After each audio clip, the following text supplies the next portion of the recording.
The other types of conversations that will occur are the ones between the people of hell and the angels that are torturing them, and the guardian of hellfire. The guardian of hellfire, his name is Malik.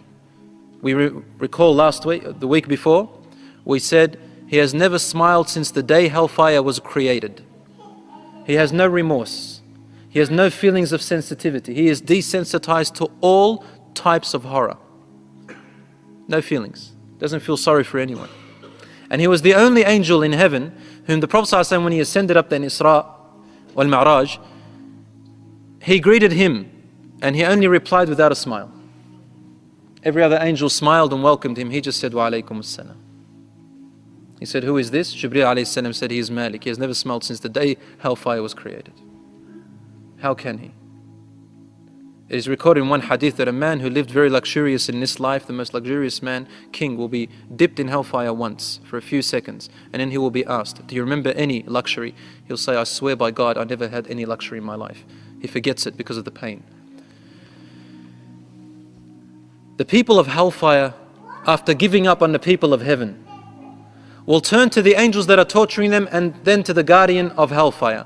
And they will ask him to ask Allah to give them another chance. And here are some of these accounts in the Quran. Allah subhanahu wa ta'ala says, for example, وَقَالُوا يَا مَالِكُ لِيَقْضِ عَلَيْنَا رَبُّكَ وَقَالُوا يَا مَالِكُ لِيَقْضِ عَلَيْنَا رَبُّكَ قَالَ إِنَّكُمْ مَاكِثُونَ.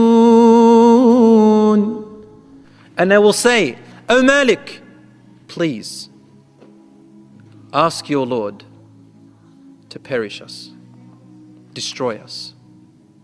We don't want to live anymore. We don't want to live anymore. Why? Are they really living? Allah describes their state of living in the Quran by saying, لا يموت فيها ولا يحيا. The person in hellfire will never die in it and will never live in it. Sahabas asked, what does it mean, a messenger of God? They will never die in it, we understand. We will never live in it. How is that? And he replied, they will not live a life that you can call a good life. You'd rather be dead. And Allah says in the Quran, وَيَأْتِيهِ الْمَوْتُ مِنْ كُلِّ مَكَانٍ وَمَا هُوَ بِمَيِّتٍ. Death, all the reasons why a person should die, will come to these people in hellfire. Every single reason, every piece of element that would cause you to die normally in this life will come to them in hellfire and more, and they will not die. They're supposed to die, but they won't die. All they feel is the torment, the pain of death, but they won't die. So then, in the hadith it says in relation to this ayah, they will say, O Malik, ask your Lord to just destroy us. We don't want to exist anymore. In the hadith it says, the reply comes to them after 1,000 years. They're waiting anxiously for that reply. Can you imagine? An anxious hope that you will now finally be destroyed. The reply comes to them, إِنَّكُمْ مَاكِثُونَ. You are to stay in there forever. In another verse, a different reply comes. Malik says to them, قال اخسأوا فيها ولا تكلمون. He will say, burn in there like the low lives you are. اخسأوا فيها. Burn in there like the low lives you are. ولا تكلمون. And don't ever talk again. Don't ever speak again. Brothers and sisters, this is something that shouldn't be taken lightly. Is Allah a harsh Lord? No. Because if He was a harsh Lord, He would not have warned us in such detail right now. Allah has given us the way out, but left it up to our decision.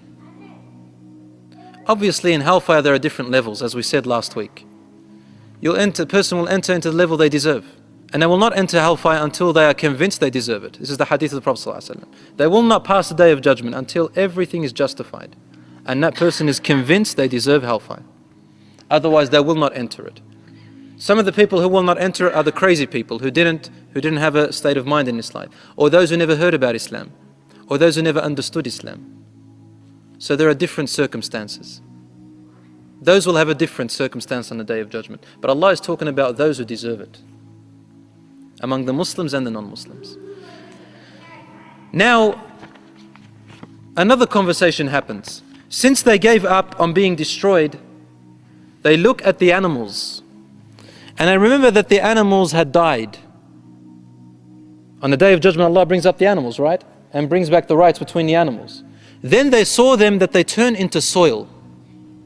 They don't go to heaven or hell, but they turn into soil. And now remember, so after you request and you give up on your request, what do you start doing? You're in despair.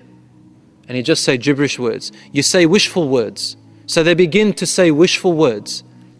ويقول الكافر يا ليتني كنت ترابا. And the disbeliever, the kafir, the rejecter of faith, the challenger will say in hellfire, I wish I was turned into soil. Allahu Akbar. So will there come a time for a human to wish that he was an animal? That an animal is more honorable than him or her? Yeah. Allah says this in the Quran, describing people who don't wish to follow Allah's message, describing people who challenge Allah. He says, أُولَٰئِكَ كَالْأَنْعَامِ. They are like animals, بَلْ هُمْ أَضَلُّ. An'am means livestock. They are like livestock, but some of them are even worse.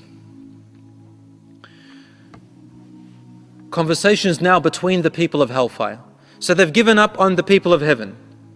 And they ask them to give them water, Allah doesn't let them. They ask the angel to perish them. They ask their torturers to give them remorse. They start to talk words of despair. Actually, before they talk to each other, they begin to ask the angels, Malik, for one more thing. They say, all right, please, we're thirsty. At least just give us once, just once in these thousands of years, water to drink. Once. But it says very well. They see clouds coming and they have hope. Remember what we said? Part of the torture in hellfire is that Allah raises your hope and then it crushes.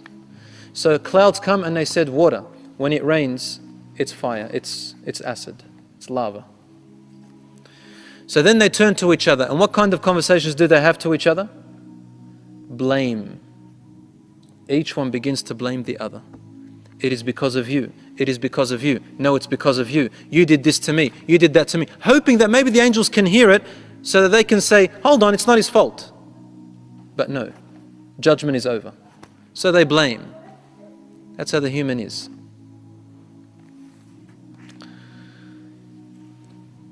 In the hadith it says that some people in hellfire who were adulterers, what is their punishment? Here are some examples. There is a well inside of hellfire where the adulterers are tortured in there from time to time. They are hung with hooks from their private parts and their chests. And fire from beneath them rises and burns them again and again and again. And the men and the women, adulterers, will have to drink and eat, consume from the discharge that comes out of these people in hellfire from their backside and their front. This is their food. In another hadith, Rasul ﷺ spoke about people who consume, interest, riba, when they're not in need of it. And some of them who are fornicators and adulterers, when you're married and you commit intercourse in a haram way with other women and so on. He says there is a valley in hellfire that has scorpions and snakes. And these scorpions are the size of camels and cows. When they sting that person, they feel the poison for 1,000 years.